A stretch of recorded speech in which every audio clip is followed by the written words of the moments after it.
வணக்கம் நண்பர்களே. இசை விஷால் சீரியல் சும்மா பரபரப்பாக போயிட்டு இருக்குன்னே சொல்லலாங்க. பரபரப்பான கட்டத்தில் முகத்தை மூடிய மாதிரியே நம்ம விஷால் இசைக்கு கழுத்தில் தாலியை கட்டுறாங்க.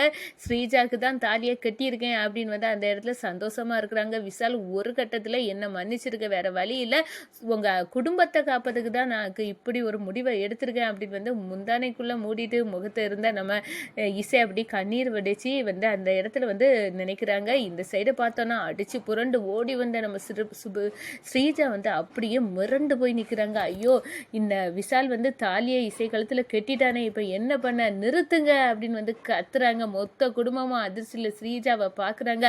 அப்போ இது யார், இசையா அப்படின்னு அந்த இடத்துல அப்படியே மிரண்டு போய் நிற்கிறாங்க.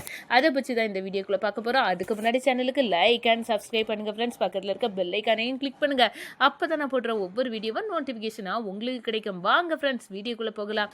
ஃபஸ்ட்டு எடுத்த உடனே பார்த்தோன்னா ஒரு சேம அதிரடியான பரபரப்பு கட்டோன்னு சொல்லலாங்க.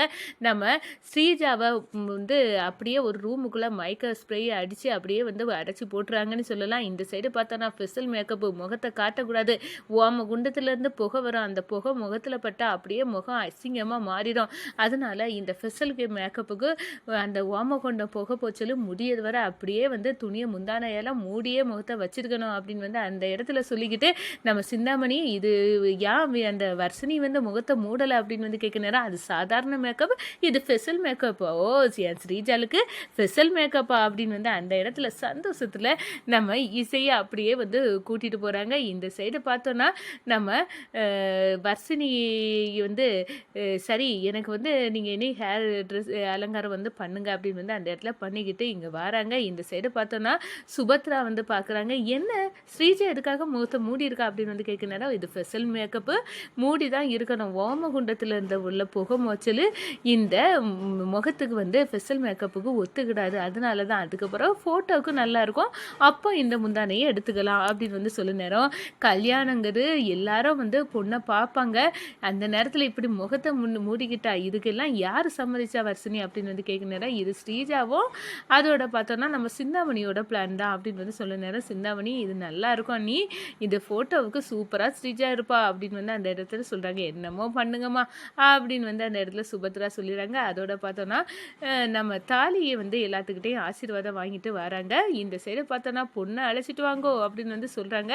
நம்ம இசை பக்கு பக்குன்னு பயந்துட்டு இருக்காங்க. வர்ஷினி சொல்கிறாங்க, அக்கா நீ பயப்படாத, நான் இருக்கிறேன், இந்த குடும்பத்தில் இருந்து ஸ்ரீஜா கிட்ட இருந்து இந்த குடும்பத்தை காப்பாற்ற தான் நீ இப்படி ஒரு முடிவை எடுத்திருக்க, எல்லாம் புரியும்படி நம்ம அத்தைக்கு புரிய வச்சுக்கிடலாம் வா அக்கா அப்படின்னு அந்த இடத்துல கூட்டிட்டு நிப்பாட்டுறாங்க. என்ன பொண்ணு முகத்தை மூடி இருக்கு அப்படின்னு கேட்குறேன், பயப்படாதுங்க, தாலி கட்டு முடிச்ச உடனே பொண்ணு முகத்தை காட்டும் அப்படின்னு சொல்கிறாங்க. நம்ம விஷாலும் சரி இருக்கட்டும், ஸ்ரீஜா தானே அப்படின்னு அந்த இடத்துல இருக்காங்க. தாலியை கெட்டுங்கப்பா அப்படின்னு சொன்ன உடனே நம்ம விஷால் தாலி எடுத்து கடன்னு கெட்டுறாங்க. நம்ம இசை உள்ளுக்கு இருந்து கண்ணீர் வடிக்கிறாங்க. இந்த பாரு, என்ன நீ ஸ்ரீஜான்னு நினச்சி தான் தாலி கட்டுதேன், என்னை மன்னிச்சிரு விஷால், நான் உன்கிட்ட இப்படி ஒரு பொய் சொல்கிறேன்னா கண்டிப்பாக உங்கள் குடும்பத்தை காப்பாற்ற தான், சுபத்ரா அத்தாவை பழி வாங்கிறதுக்காக தான் இந்த ஸ்ரீஜா உன் வீட்டுக்கு மருமகளாக வரணும்னு துடிக்கிறா, அவளையே அதுக்காக தான் அவளை தடுத்து நிப்பாட்ட, அவள் உண்மையாக சொல்லப்போனால் ஒரு கோலகாரி, அதை தடுத்து நிப்பாட்ட தான் நான் உன் கையால் தாலியை கட்டிக்கிறேன் அப்படின்னு அந்த இடத்துல சொல்கிறாங்க. நம்ம ஸ்ரீஜா அடித்து போகிறது ஞாபகம் அப்படியே அழுது அடிச்சுட்டு ஓடி வராங்க. இங்கே கல்யாணம் முடிஞ்சு போச்சு, எல்லாரும் அச்சரியை தூவிட்டு இருக்காங்க. அந்த நேரத்தில் ஐயோ எனக்கு என் கழுத்தில் தாலி கட்ட வேண்டிய அந்த விஷாலு இப்போ இசை கழுத்தில் தாலி கட்டிட்டானே அப்படின்னு மிரண்டு கொந்தளிச்சு இருக்காங்க. அதோட பார்த்தோன்னா நம்ம ஸ்ரீஜா நிறுத்துங்க அப்படின்னு பயத்தறிச்சலோட கட்டுறாங்க. இந்த சைடு பானுமதி எல்லாம் திரும்பி பார்க்குறாங்க, யாருப்பா இது, நம்ம கொடுக்க வேண்டிய குரலை யார் கொடுத்துட்டு இருக்கா அப்படின்னு திரும்பி பார்க்குறாங்க ஸ்ரீஜா.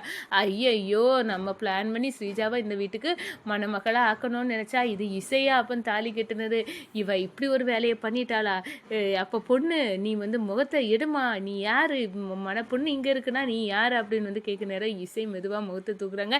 இசை, நீ எதுக்காக இவ்வளோ பெரிய துரோகத்தை செய்த, விஷால் மேலே உனக்கு விருப்பம் இருந்த, அதுக்காக நீ இப்படியா பண்ணுவ, ஸ்ரீஜாலாம் பொண்ணு, நீ ஏன் இந்த முடிவை எடுத்த அப்படின்னு கேட்க நேரம் தான் நம்ம ராகவும் வர்ஷினியும் சுபத்ராவை பிடிக்கிறாங்க. அம்மா நீங்கள் கொந்தளிக்கிறானுங்க, வாயை மூடுங்க, அவள் எதுக்காக உங்களை கல்யாணம் பண்ணிக்கணும்னு நினைக்கினா அவங்க அம்மா சாவுக்கு நீங்கள் தான் காரணமா அப்படின்னு அப்படின்னு வந்து சொல்கிறாங்க. என்ன அவங்க அம்மா சாவுக்கு நான் காரணமா அப்படின்னு வந்து கேட்க நேரம், ஆமாம் ஸ்ரீஜாவுக்கு அம்மா சின்ன வயசில் இறந்துட்டாங்களா, அவங்க சாவுக்கு நீங்கள் தான் காரணமா, அதான் பழி வாங்குறதுக்கு தான் வந்து அவள் இந்த வீட்டுக்கு மருமகளாக வரணும்னு தான் விசாலை வந்து வலையில் விழ வச்சா, உண்மையானவே லவ் பண்ணலை. இதை வந்து சொல்ல வரலான்னு வந்து அவங்க ஃப்ரெண்டு ரம்யா வந்து வர நேரம் அவங்களையும் காரை வச்சு ஆக்சிடென்ட் பண்ணி கடைசியில் ஹாஸ்பிட்டலுக்கு இசை கூட்டிகிட்டு போயிருக்காங்க. அங்கே வச்சு ஆக்சிஜன் குழாயை பூச்சி எரிஞ்சு அவங்களையும் கொண்டுட்டா. இவ ஒரு கொலகாரி, அவள் வந்து உங்களை பழி வாங்குறதுக்கு எந்த எல்லைக்கும் போவாமா, புரிஞ்சுக்கிடுங்க அப்படின்னு வந்து அந்த இடத்துல நம்ம ராகவ் சொல்ல நேரம், என்னடா சொல்கிற, இதெல்லாம் உண்மையா அப்படின்னு வந்து ஸ்ரீஜாட்ட கேட்குறாங்க. ஸ்ரீஜா, ஆமாம் நான் அப்படி தான் பழி வாங்கணும்னு நினச்சேன், ஆனால் இப்படி வந்து இந்த இசை வந்து எனக்கு துரோகம் பண்ணிட்டா. ஆனால் ஒன்று சுபத்ரா, உன்னை நான் தூக்கில் தொங்காமல் விடவே மாட்டேன், உன் குடும்பத்தை அழிப்பேன், நான் அதுக்கு தான் உன் வீட்டுக்கு காலடி எடுத்து வைக்கணும்னு நினச்சேன். ஆனால் இப்படியெல்லாம் நடந்து போச்சு. இந்த இசை உன்னை இப்போ காப்பாற்றிருக்கலாம், ஆனால் எப்பவும் காப்பாற்ற முடியாது, என் கையால் தான் உனக்கு சாவடி அப்படின்னு வந்து அந்த இடத்துல நம்ம சுபத்ரா அப்படியே சுபத்ராவை பார்த்து நம்ம ஸ்ரீஜா சொல்ல, சுபத்ரா அப்படியே நடுங்கி போயிருக்காங்க. இப்படி ஒரு பழி வாங்கினது குணத்தோட என் வீட்டுக்கு மருமக வராமல் தடுத்த இசை ரொம்ப நன்றி, நீ தான் என் வீட்டு மருமக அப்படின்னு வந்து அந்த இடத்துல வந்து நம்ம சுபத்ரா வந்து இசையை மருமகளாக ஏற்றுக்கிட்டாங்க. நம்ம பானுமதி அப்படி வயிற்றுச்சலில் இருக்காங்க. நம்ம போட்ட பிளானு நம்மளுக்கு என் பொண்ணு தீப்தி வந்து இந்த வீட்டுக்கு மருமகளாக வர முடியலை, ஆனால் இந்த ஸ்ரீஜாலை வச்சாது இந்த குடும்பத்தை பழி வாங்கிடலான்னு நினச்சேன், ஆனால் அதுவும் இப்படி ஆகி போச்சுல. இதுக்கெல்லாம் காரணம் இந்த இசை வர்ஷினி தான், இவங்கள விட போகிறதில்ல அப்படின்னு வந்து அந்த இடத்துல நினைக்கிறாங்க. அடுத்த பொண்ணு மாப்பிள்ளையும் தயாராங்க, அவங்களுக்கு கல்யாணம் இனி உடனே வந்து மூர்த்தம் வைக்கணும் அப்படின்னு வந்து அந்த இடத்துல ஐயர் சொல்ல, அடுத்ததான் நம்ம ராகவும் வர்ஷினியும் வந்து அப்படியே வந்து ரெடி ஆகிறாங்க. இந்த சைடு பார்த்தோன்னா விசாலுக்கு கடுமையான கோபம் தான், என்னன்னு இருந்தாலும் நான் ஸ்ரீஜாவை லவ் பண்ணியிருக்கேன் அப்படி இருக்க நேரம் கடைசி நேரத்தில் இந்த இசைக்களத்தில் தாலி கட்ட வேண்டியது ஆயிடுச்சு அப்படின்னு வந்து அந்த இடத்துல வந்து கோவத்தோடு இருக்காங்க. சரி இனி இருக்கட்டும், எங்கள் அம்மாவை பழி வாங்கணும்னு ஸ்ரீஜா இப்படி ஒரு தில்லாலங்கடி வேலையை பண்ணியிருக்க நேரம் கண்டிப்பாக இசைக்களத்தில் நான் தாலி கட்டினது தப்பே இல்லை அப்படின்னு வந்து அந்த இடத்துல நினைக்கிறாங்க. நான் உங்கள் குடும்பத்தை வந்து இந்த ஸ்ரீஜா மாதிரி பட்டவங்கள்ட்ட இருந்து பாதுகாப்பேன் அத்தை, நீங்கள் ஒரு நல்ல குணம் எனக்கு தெரியும், உங்கள் குணத்தை தெரிஞ்சுதான் நான் உங்கள் வீட்டுக்கு மருமகளாக வந்தேன், உங்களை எக்காரணத்து கொண்டோ இந்த பானுமதியோ ஸ்ரீஜாவோ வந்து உங்களை நெருங்க முடியாமல் நான் பார்த்துக்கிடுவேன் அப்படின்னு வந்து அந்த இடத்துல இசை நினைக்கிறாங்க. இந்த சைடு ருக்கு எங்கேயாவது அழுதுட்டு இருப்பா அப்படின்னு வந்து நினச்சா இவளுக்கு எவ்வளோ தைரியம் இருக்கணும்.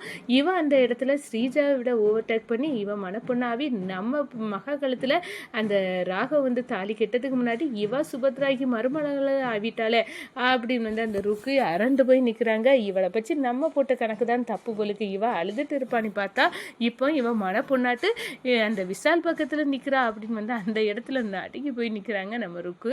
இந்த சைடு பார்த்தோன்னா சுபத்ராவுக்கு ரொம்ப சந்தோஷம், இசை வந்து நல்ல பொண்ணு, அதுவும் என்னை காப்பாற்றிக்க எப்படி ஒரு முடிவை எடுத்திருக்கா, அவள் ரொம்ப நல்ல பொண்ணு அப்படின்னு வந்து அந்த இடத்துல வந்து சுபத்ரா வந்து ரொம்பவே வந்து சந்தோஷப்படுறாங்க. இந்த இடத்துல பானுமதி ஸ்ரீஜாவை கூட்டிட்டு அப்படியே ஓடி போகிறாங்க. நான் இங்கே வந்தேன்னா இவ வந்து உன் குடும்பத்தை பழி வாங்க நினச்சிருந்தான்னு எனக்கு தெரியும், அதனால் உன் குடும்பத்தை பழி வாங்கி இவ எவ்வளோ கஷ்டப்படுத்தான்னு பார்க்கலான்னு நினச்சேன், ஆனால் என் திட்டத்தில் மண்ணை போட்டுட்டா இந்த இசை, நான் இங்கே இருக்கக்கூடாது அப்படின்னு வந்து ஸ்ரீஜாவை கூட்டிக்கிட்டு நம்ம பானுமதி வந்து அங்கேருந்து கிளம்புறாங்கங்க.